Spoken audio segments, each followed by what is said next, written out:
Let's introduce the insertion of the ATE400 sensor on the moving contact of circuit breaker. For insertion, check that whether the group number of the sensor on label is same as the group number of receiver. Take two ROA pieces.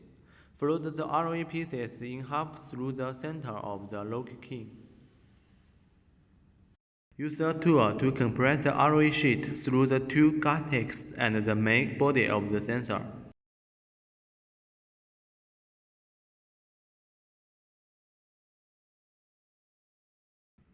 Place the sensor on the contact. The ROA sheet passes through the locking piece.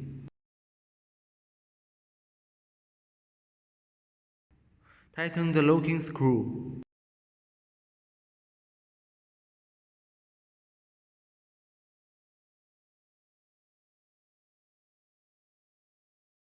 Use a tool to handle the excess ROA sheet.